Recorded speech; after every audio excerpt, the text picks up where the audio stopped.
As-tu déjà ressenti cette sensation étrange? Comme si quelque chose de grand, d'inéluctable, était en train de se produire sous nos yeux?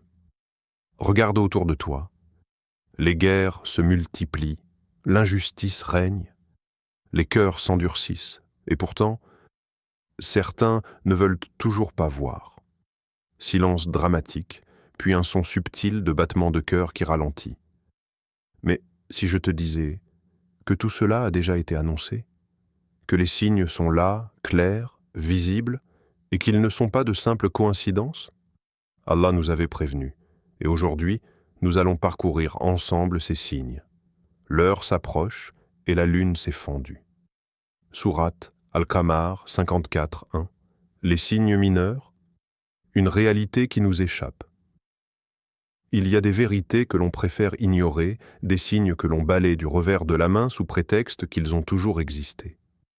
Pourtant, chaque époque laisse derrière elle des empreintes, des indices, des marques gravées dans le temps, mais qui les voit vraiment? Qui s'arrête pour observer et comprendre? Les signes de la fin des temps ne sont pas des mythes lointains. Ils sont là, sous nos yeux. Le prophète Muhammad, paix et bénédiction sur lui, nous a avertis. Parmi les signes de l'heure, que les esclaves donneront naissance à leurs maîtres et que les va-nu-pieds, les démunis, rivaliseront dans la construction des bâtiments les plus hauts. Hadith rapporté par Muslim. Regarde autour de toi. Nos villes s'élèvent, défiant le ciel avec des gratte-ciel toujours plus imposants, comme si la hauteur était devenue synonyme de grandeur. Des tours d'or et de verre perçant les nuages, tandis qu'à leurs pieds, des enfants meurent de faim. Est-ce cela, le progrès? Ou bien avons-nous perdu le sens des priorités? Puis, il y a cette autre prophétie. Une vérité si évidente qu'elle en devient presque invisible. Il a été annoncé que l'obscénité se répandrait, que la pudeur deviendrait une faiblesse, que l'alcool et la musique seraient banalisés. Regarde les écrans, écoute les paroles qui résonnent partout. Autrefois discrète, l'indécence est aujourd'hui un drapeau qu'on brandit fièrement. Ce qui était jadis honteux est désormais célébré. Et ceux qui s'opposent à cette vague sont moqués, traités de rétrogrades. Et quand on leur dit « ne semez pas la corruption sur la terre », ils disent « au contraire, nous ne faisons que la réformer ». Sourate Al-Baqarah 2:11. N'est-ce pas ce que nous voyons aujourd'hui? Le bien est devenu mal, et le mal est devenu bien. L'homme ne cherche plus la vérité, il veut simplement qu'on lui dise ce qu'il a envie d'entendre, mais les signes sont là. Il suffit d'ouvrir les yeux. Une histoire qui fait réfléchir. Il était une fois un homme qui traversait le désert. Le soleil frappait son dos, la chaleur était insupportable. Chaque pas soulevait un nuage de poussière, chaque souffle brûlait sa gorge. Puis, au loin, une oasis apparut. De l'eau limpide, des dattes sucrées, une ombre bienfaisante sous les palmiers. Mais au lieu de s'arrêter, il se dit « Je trouverai mieux plus loin ». Il continua sa route, persuadé que quelque chose de plus grand l'attendait. Une source plus fraîche, des fruits plus abondants, un confort encore plus parfait. Il marcha, encore et encore, jusqu'à ce que ses jambes cèdent plus sous lui.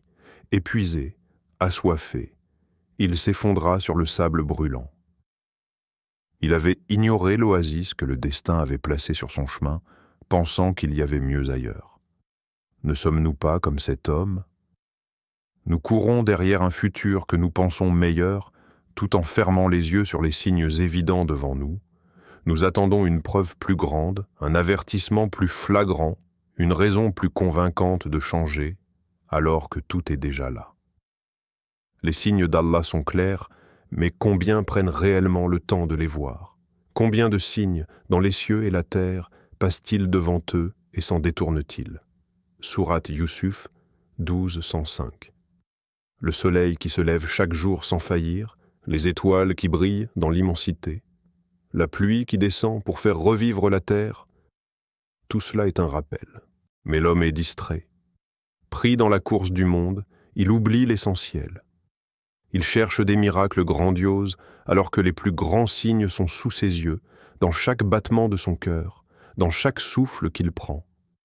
Combien continueront à avancer sans jamais boire à l'oasis? Les signes majeurs.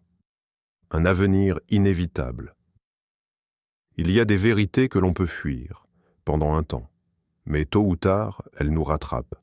Les signes mineurs s'accumulent sous nos yeux comme des avertissements laissés sur notre chemin. Mais il y a une limite. Un point de basculement où l'histoire ne sera plus qu'un souvenir. C'est alors que viendront les signes majeurs. Des événements qui ne laisseront plus de place au doute. Des bouleversements si grands que même les plus sceptiques trembleront. Le prophète, paix et bénédiction sur lui, a dit « L'heure ne viendra pas tant que vous ne verrez 10 signes majeurs. » Hadith, rapporté par Muslim. 10 événements. Chacun d'eux marquera une étape de non-retour. L'apparition du Dajjal, l'Antéchrist. Un être trompeur, un manipulateur hors pair. Il jouera avec les cœurs faibles, transformera le mensonge en vérité et la vérité en mensonge. Qui sera assez fort pour ne pas succomber à ses illusions? Le retour de Issa, Jésus, paix sur lui, celui que beaucoup attendent sans savoir qu'il reviendra rétablir la justice. Pas comme un prophète apportant une nouvelle révélation, mais comme un témoin, un guerrier contre la supercherie du Dajjal. L'émergence de Yajouj et Majouj, des peuples sauvages, destructeurs. Une marée humaine incontrôlable semant le chaos là où elle passe. Tout cela paraît-il encore lointain? Ou bien commences-tu à voir certains de ces signes se dessiner dans l'ombre? Des guerres qui se multiplient, des mensonges qui prennent le dessus, des idéologies qui préparent les esprits à accepter l'inacceptable. Le monde avance, lentement, mais sûrement. Attendent-ils seulement que l'heure leur vienne à l'improviste? Or déjà en sont venues les prémices. Sourate Muhammad, 47-18. Et toi, seras-tu prêt lorsque le moment viendra? Une question qui change. Tout. La question n'est pas « quand cela arrivera-t-il ?», mais plutôt « suis-je prêt ? Es-tu prêt à rencontrer ton Créateur ? Es-tu prêt à faire face à l'inévitable ? Allah nous dit dans le Coran « Le jour où viendra l'heure, ce jour-là, ils seront divisés. » Sourate Ar-Rum 30-14. Divisés entre ceux qui auront cru et ceux qui auront ignoré. Alors, que choisiras-tu aujourd'hui? L'illusion de ce monde ou la vérité de l'au-delà?